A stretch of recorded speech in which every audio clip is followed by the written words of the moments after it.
Joke lang. Jack, do you have fat friends? I do, yeah. I got a fat brother. Check it out, man. N25. Oh no, not dude, shit, damn. For the whole year. That's not healthy, guys, by the way. Cutting face, bro. If you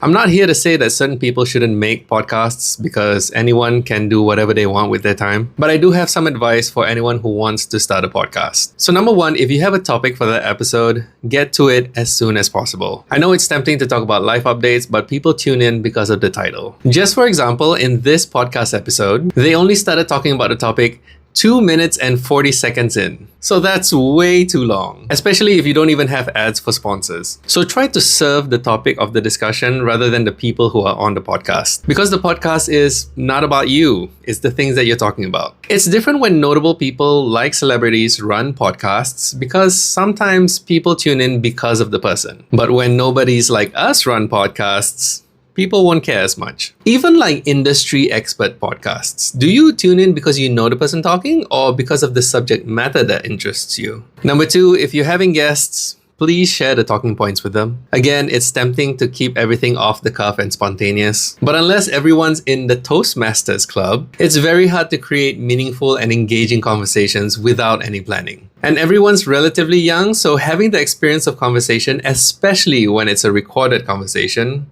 take some practice. So everyone should be given a heads up about the topic and talking points, so you all can prepare. Because we're all so busy living our lives, the things that we're going to be talking about in the podcast episode may not always be top of mind. Especially for someone with ADHD like myself, my mind's all over the place. So transparency is important. And finally, number three, edit your episodes. One of the big reasons why I stopped doing podcasts is because of the editing process. I have 3 podcasts up on Spotify right now, and 2 of them are with other people. Editing them took forever because I edit out dead air, ums and ahs, basically helping everyone sound the best that they can be. And since I wasn't paid for my time, the enthusiasm wore off pretty quickly. Having said that, I highly advise against uploading the podcast episode in its entirety. Unless you can spot a dip in the conversation quickly, because waiting for the other person to chime in will result in dead air. So those are my advice as someone who has dabbled in podcasting before. I have definitely learned some valuable lessons. Would I run a podcast again?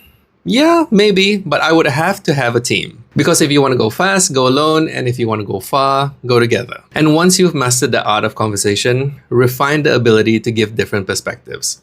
Good luck.